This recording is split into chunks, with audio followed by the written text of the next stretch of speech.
The Minnesota Twins offense might finally be all the way back, but is it too little, too late? Talk about it on the Twinkie Town Tavern.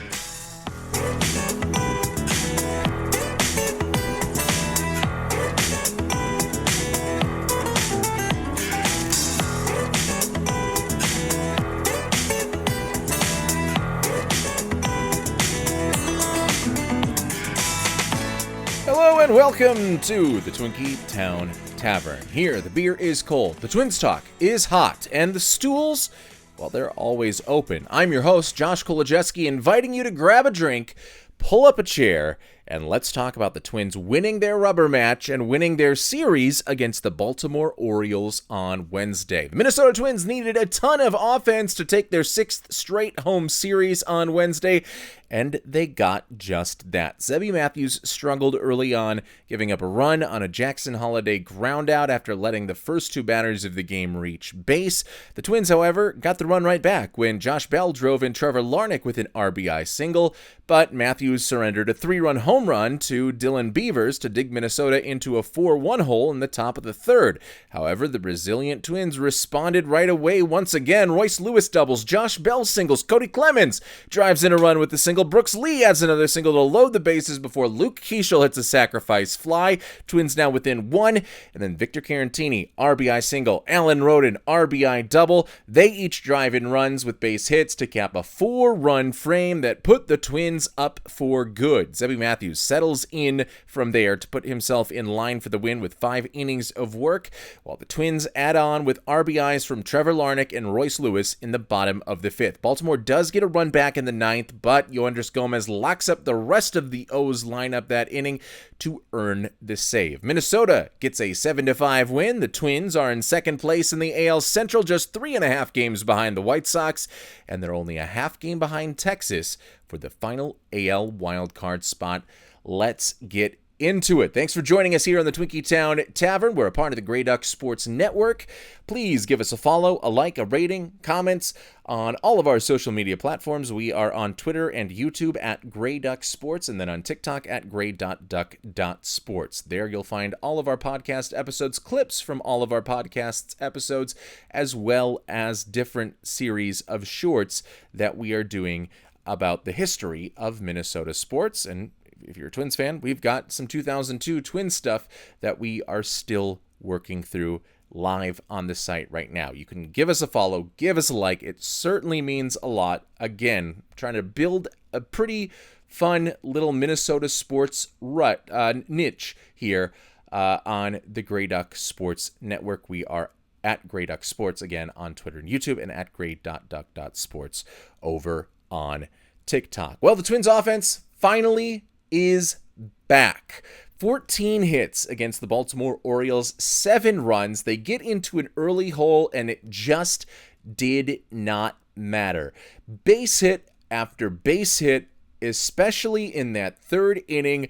They got pitches up in the zone that they liked and took them up the middle, or pulled them, or just got hits the other way. They got pitches that were in the lower parts of the zone and are typically pitcher-friendly pitches that they were still able to get good wood on for base hits. Nothing that the Twins hitters did on Wednesday seemed to go wrong as they come away with this 7-5 win and are once again just a win and a Rangers loss away from putting themselves into playoff position with that final AL wildcard spot, and they're still right on the heels of the Chicago White Sox at the top of the AL Central. That is what you need to see down the home stretch, is the Twins offense ramping back up, and we saw the versatility of the way that the Twins score runs early in the season. Sometimes you need the power, sometimes you need this base hit parade. It needs to be a multifaceted offense, and we got one facet of that after, the Twins are one of the top home run hitting teams this season. Obviously not the Bomba Squad-like numbers, but really good numbers nonetheless. And now today, they didn't even need a home run to put 7 runs up on the board with 14 hits, a lot of singles and doubles, and a lot of just old school station to station baseball. And that's what you need to stop a hot pitcher, is to keep the pressure on. You give up a home run as a solo shot as a pitcher, you get to still pitch from the windup, and you can just quickly reset and put that mistake in the back of your mind. If you're continuing to have to pitch out of the stretch, that's going to throw your game out of rhythm just a little bit. And if there was one thing that Shane Baz was coming into this afternoon's game, it was in rhythm in a very good way if you are a Baltimore Orioles fan. Coming into this one, he was hot. In his last 15 starts, he had a 2.96 ERA, and 10 of those 15 starts ended up being quality starts, which means that he pitched at least 6 innings and gave up 3 runs or less. That is what defines a quality start. And the Twins were able to keep him in the stretch throughout most of this game, keep him out of any sort of comfort, and just continue to batter him all afternoon long. The Twins got the best of a hot pitcher. The Twins, if they make the playoffs, are going to face a ton of hot pitchers, as well as aces from different staffs that almost never seem to go cold. And the Twins once again proved that they can put a beating and be competent against some really good pitchers. And that's not something that I think I had a whole lot of confidence in, even when they were at their height of their powers during the Rocco Baldelli era in both 2019 and then again in 2023. This feels a little bit different, even if I still think those teams as a whole were probably more complete and a bit better than what this Twins team offers here in 2026. And if we're talking about the offense, there's no other place to start than talking about Royce Lewis, who, again, we basically are just giving a weekly update about everything that he has done since his reset in St. Paul back in May and early June, when he was hitting so poorly through the first month and a half of the season that it looked like his Twins career could be over, and maybe his major league career. And for one of the guys that was set down for a May reset, one of them hasn't come back up. That is Matt Wallner. His Twins career might be over. His major league career is in jeopardy. Royce Lewis, however, took the opportunity to reset and did not fall back on complaints, did not rant against his old team, did not blame others. He looked inward, improved his game, improved his swing, and has been back to the Royce Lewis we all expected as a top prospect in this Twins minor league system from 2017 until he made his major league debut in 2022. He is now that guy on perhaps the most consistent basis and for the longest stretch of time that we have ever seen in his major league career so far. So it seems like he has taken that step forward, and he will be this good hitter that is versatile defensively for Minnesota for a long time to come. Obviously, 2 doubles in this game and 2 other really hard hit balls that went deep and could have been home runs if the wind was blowing a different direction or blowing just a little bit more lightly. It could have been a 4-for-4 game in which he got 12 extra bases. There is a world in which that happens and the Twins blow out the Orioles altogether. Instead, it is just modestly 2 doubles for Royce Lewis, but since his reset, the numbers are still incredible. A 283 average, 344 on base percentage, 851 on base plus slugging since coming back up from St. Paul. During that time, he has 16 doubles, 1 triple, 10 home runs, and is 8 for 8 on stolen bases. And if you extrapolate that out, that is 46 doubles, 29 home runs, and 23 for 23 on stolen bases. Those numbers are almost identical to those that prime Kolojeski put up during the best season of his Twins career in 2001. So right now, you are getting prime Kolojeski, who is a better defender in terms of his versatility and his utility. Maybe not, Kolojeski at the height of his powers was an excellent defensive third baseman, but he never played anywhere else but third base. Royce Lewis is a good defender that can play a bunch of different positions. But if you get Kolojeski offense with that versatility, that is a player that can be an all-star a couple of times throughout the course of his career. And who knows, the progression could be linear, or the progression could keep trending upward for Royce Lewis.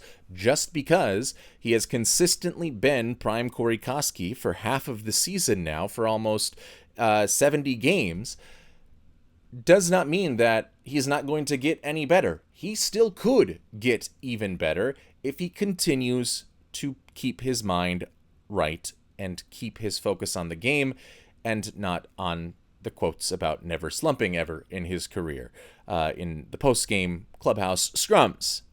I am excited to see what Royce Lewis does, not only for the rest of this season, but now that he has solidified himself as a long-term part of the vision for this Minnesota Twins club, with him and Byron Buxton leading the way for the young prospects that are going to come out sooner rather than later, some of which already have, like Kalen Culpepper, who got the day off in this one, and so far it seems like he's going to be playing 2 out of every 3 games as he looks to, again, get his feet wet at the major league level. But Royce Lewis is going to be a significant part of this team on the offensive side of the ball for the next half decade. That is exciting. Another guy that's going to be a part of the offensive prowess of the Twins for the next half decade, most likely, is going to be Luke Keeschall. And Luke Keeschall had a decent game. And I heard Chris Atterbury mention something about his ability to hit and his ability to get on base being near the top of the league since July 1st. I didn't get the exact numbers, so I went back and checked exactly what Luke Keeschall has done since July 1st. And this includes Wednesday's game. Since the beginning of July, Luke Keeschall has a .430 on base percentage and a .475 slugging percentage. This was a guy that had trouble hitting anything early on in the season, and then when he was getting hits, he was racking up singles and not getting a ton of extra bases. Now he's getting walks. He also has 9 hit by pitches since July 1st, so he's getting on base in the painful fashion as well. 15 walks, 9 hit by pitch, and then obviously is also doing enough in terms of gap-to-gap power, over-the-fence power, to get doubles and home runs, enough to give him a pretty good .475 slugging percentage. So now he's not a .350 on base percentage, .360 slugging type of hitter. He is a legitimate on base threat and a legitimate power threat, or at least extra base threat. And that also is exciting for the future of this club. If you have Luke Keeschall, who now also has proven his versatility with even his, I don't know if you want to call it ability to play center field, but his willingness to play center field, even though it has looked ugly at times, and his ability to play the corner outfield spots, his ability to play in the infield. Versatility abounds on this Minnesota Twins team with some hitters who are really finally finding their swing with Royce Lewis and Luke Keeschall. And coming into 2026, this season was not going to be just about 2026. If you made it into the playoffs in 2026 in some miraculous fashion, which is still very much in the cards for Minnesota, that was just going to be the icing on the cake of a season focused on getting your next tier of players, your next group of players for the next 5 years or so, all on the same page, all fully developed and ready to hit the ground running in 2027. And right now, we're getting the best of both of those worlds. We are getting the playoff push with these hitters that are an essential part of the future of the Minnesota Twins, playing big roles on offense and looking like fully developed sluggers for your Minnesota Twins.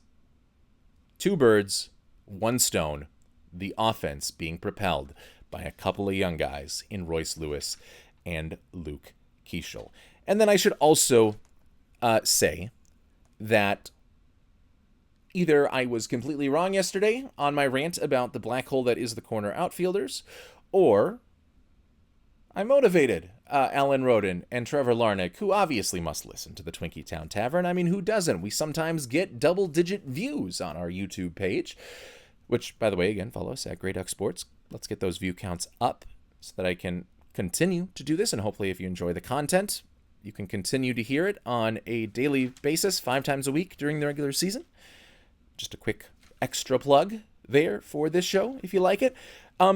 So obviously Alan Roden and Trevor Larnach heard me because they both had decent games. Trevor Larnach with the sacrifice fly RBI and also getting the offense started with a leadoff single to lead off the game. Now, the numbers still weren't great for Larnach. He was 1 for 5. But Alan Roden, who I was writing off a little bit more despite some of the peripheral numbers projecting him to be a better hitter than the results have shown in his career thus far, me just not believing that, even though I am an analytics guy first and foremost, because I just don't see it with the swing of Alan Roden.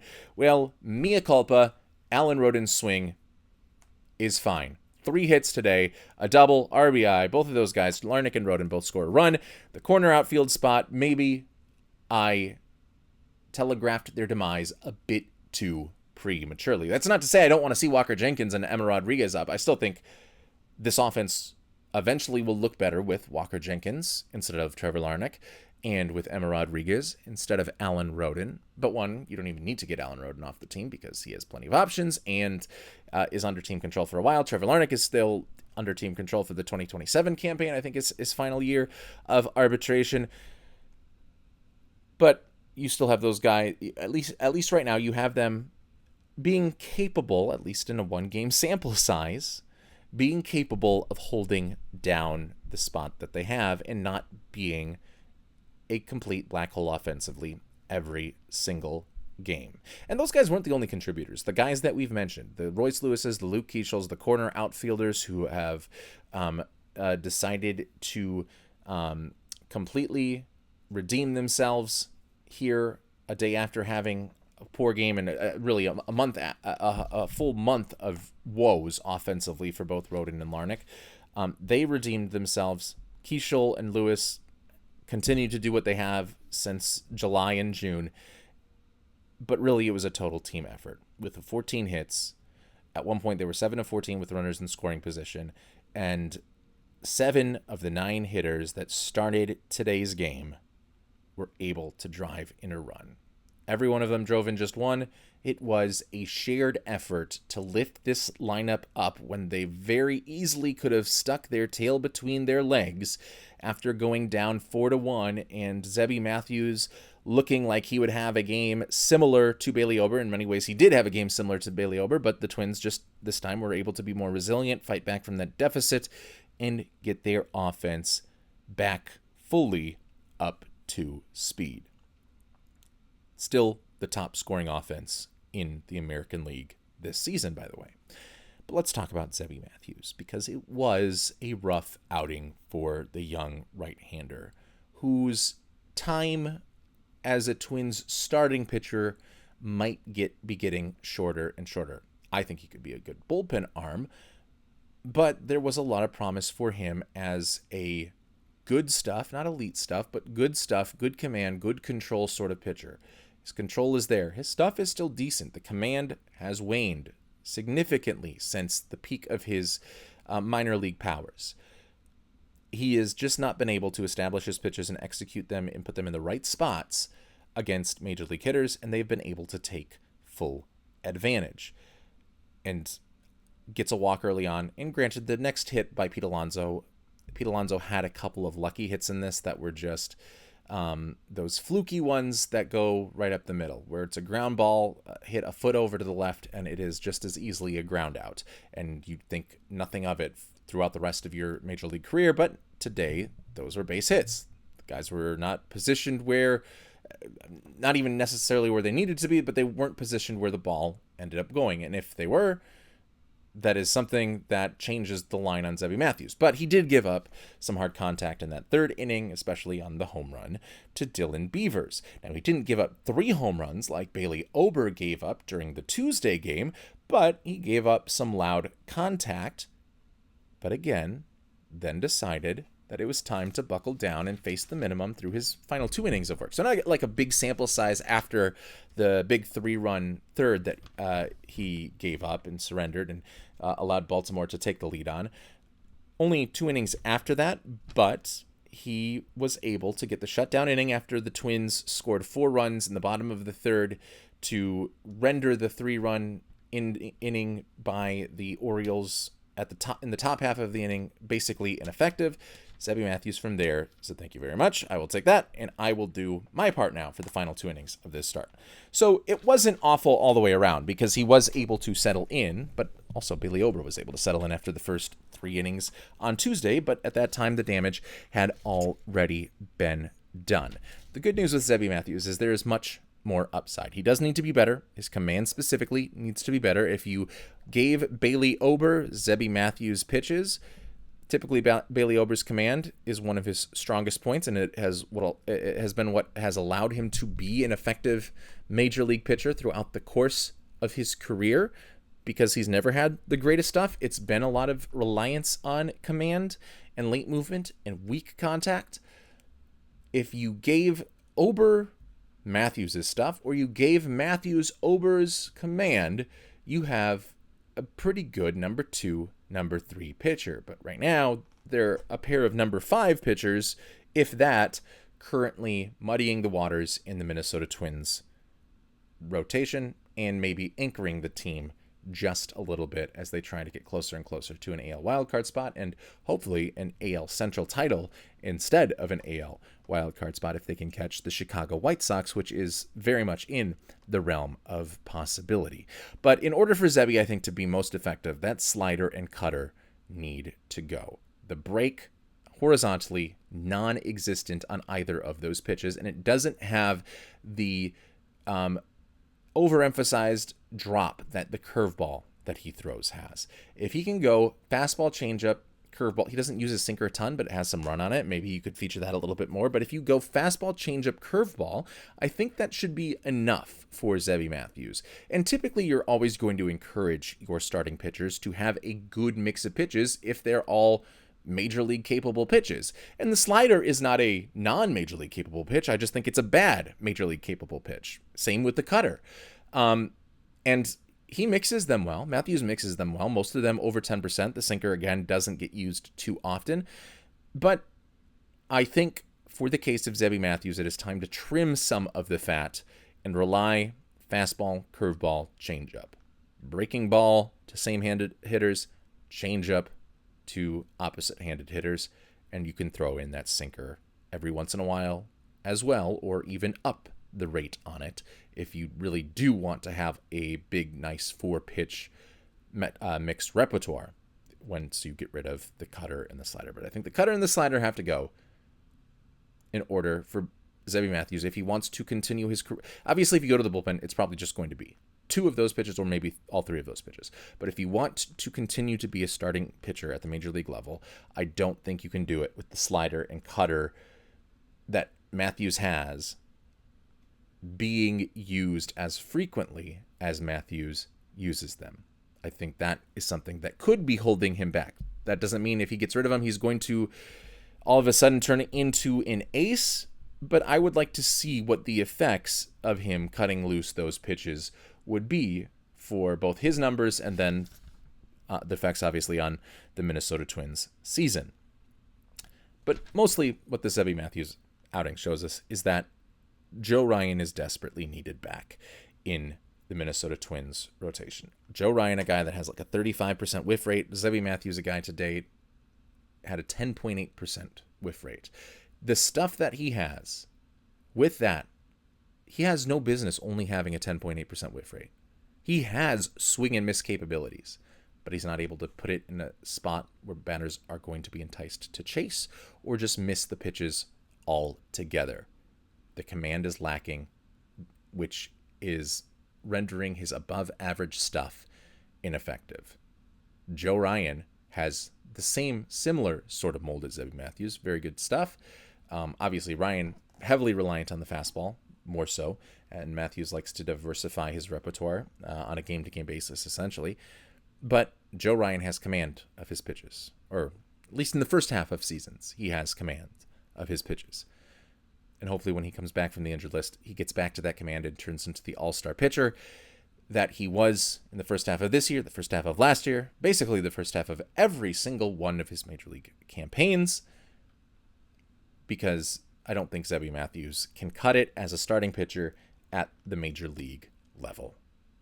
Even if he gets rid of the slider, even if he gets rid of the cutter, I still have heavy, heavy doubts about what Zebby Matthews can be unless he kind of gets into the bullpen, gets moved to the bullpen, and that might be a transition that needs the offseason and spring training in order for him to be at his best in the bullpen. Going on to our next piece of news, that was the game. That was the series, Twins versus the Orioles. Let's go and look ahead, because the Minnesota Twins are going to be in Dyersville, Iowa, and they are going to be playing in the Field of Dreams game. And say what you want. A lot of people will say Field of Dreams is their favorite movie. A lot of people will say Field of Dreams, exceptionally corny, exceptionally sentimental, exceptionally cheesy. Not that great of a movie. I see the side from both of those, but it is baseball. It is sentimentality. The movie itself, the film itself, is good. It's not this instant classic, so I understand that some people might not like it as much, but I think it is the epitome of the quote, even regardless of what the actual quality of the film as a standalone film is. I think it epitomizes the quote that Billy Beane has in the Moneyball movie, which is, how can you not be romantic about baseball? That is Field of Dreams game to an absolute T. How can you not be romantic about baseball? The first ever Field of Dreams game, 2021. People, legends, coming out of the corn. Tim Anderson hitting a walk-off home run in an absolutely wild, back-and-forth thriller of the game against the Yankees. It ends in the home team's favor. It ends in dramatic fashion after the Yankees had fought back to tie the game. Might have even taken the lead, and it might have been a 2-run shot that Tim Anderson had with his team down 1-1, and I can't remember the exact details, but it epitomized that quote. How can you not be romantic about baseball? And that is what the Field of Dreams movie is. You have this guy basically throwing away his financial stability so that he can build a baseball field, so that he can give baseball players that were either professionals or just loved the game and folks that are baseball adjacent, so that he could use that field to not pave over their mistakes, but to fulfill the dreams of some very important people within the baseball world, including up until the very end himself, where Kevin Costner is able to play catch with his dad. That is sentimentality. That is the romanticism that sets baseball aside from so many different sports. The poetry, even if it's cheesy, even if it's corny, even if it's not the best made movie of all time, the best acted movie of all time, it hits that chord perfectly. It defines what we love about baseball perfectly. And that's why I'm excited for the Field of Dreams game, and I am excited for the romanticism that happens on Thursday evening in Dyersville when Byron Buxton could be taking the field. And the only reason I'm not going to say is that he is 100% going to take the field is because Derek Shelton is not outright saying that he 100% is going to take the field. I believe in my heart of hearts that Byron Buxton, if there is any baseball god, any baseball deity or spirit, whatever it is that may be, that oversees all of baseball and controls it and works it perfectly in his own timing, whatever that baseball deity is, I believe that there is no world that that baseball deity would exist in which Byron Buxton does not return from his injury for the Field of Dreams game, for the game that is based on the most baseball movie of all time. Byron Buxton needs to be back, based purely on the overarching poetry of baseball. He will be back. And Derek Shelton said if Byron Buxton is going to be back, Byron Buxton is not going to be a designated hitter. He is going to be in center field. He will not have any limitations. He will be ready to go as soon as he is ready to go from that hip impingement recovery. And I'm just going to call it. He's going to hit a walk-off home run. Maybe he doesn't start the game, and maybe he pinch hits. And he comes up in a key situation with the Twins down a run.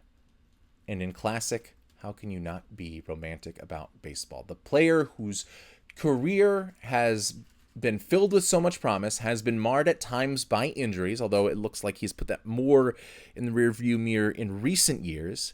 But coming up in this mystical field and hitting a walk-off home run on a game in which he returned from his injury. So many levels of narrative brilliance and poetry and sentimentality and just pure romance between us as fans and the game of baseball for that not to happen tomorrow. I'm calling my shot. I am Babe Ruthing it right now. Byron Buxton. I'm not going to say he's going to start necessarily. Maybe he does start, maybe he doesn't. But Byron Buxton, walk-off home run to win the game. Book it, folks. Maybe that happens, maybe it doesn't. Whatever happens, we will break down that game in our last show of the week, which will air on Friday. We'll record it Thursday night. The podcast might be out, late Thursday, real early Friday morning, but it will be ready for you to listen to on the Twins' off day on Friday before they return home to Minnesota to end that 3-game series against the Philadelphia Phillies with games on Saturday and Sunday. They play the first game in Dyersville on Thursday, off day Friday, Saturday, Sunday, back in the Twin Cities. And for tomorrow's game or tonight's game, depending on when you are listening to this podcast, it will be Taj Bradley going for your Minnesota Twins, 9-4, 3.76 ERA, and 148 strikeouts this year against one-time ace of the Philly staff, Aaron Nola, who's having a bad year. He is 3-9 with a 5.47 ERA and 129 strikeouts this season. First pitch is at 6:30 p.m. Tune in, watch it. It will be on Netflix. Juice Sutton is the Twins. He is, first of all, a Northwestern Eagles wide receiver legend. The school that I went to, the little Northwestern in Minnesota, once had 4 touchdowns in a game against the Greenville Panthers. I'll never forget that. In order to have Northwestern break a curse, he is a comedian. He is the Twins, at times, host, like the guy that goes over, not the PA announcer, but the guy that goes on the video board in between innings and plays the games, or runs the games with a whole bunch of folks. He is the in-game host, and I don't know if he is going to be on the Netflix in-game host broadcast or if he is just the in-game host in the stadium, and it won't be really seen on the Netflix broadcast. But go ahead and give Joe Sutton, a follow, if only for being a legend of the Northwestern Eagles, the greatest team in the history of the Upper Midwest American Conference, a Division III laughingstock is that conference, but who cares? He is a part of the legacy of the best team from that laughingstock conference. I'm just digging the hole deeper and deeper. Sorry, Juice, if you're listening to this. We're just going to cut it right there. And that is going to be your last call on the Twins Talk for tonight. Thanks for pulling up a stool and joining in on the conversation, even if it got a little bit too boozy there at the end, here at the Twinkie Town Tavern. We'll see you back here after the next one. Go Twins.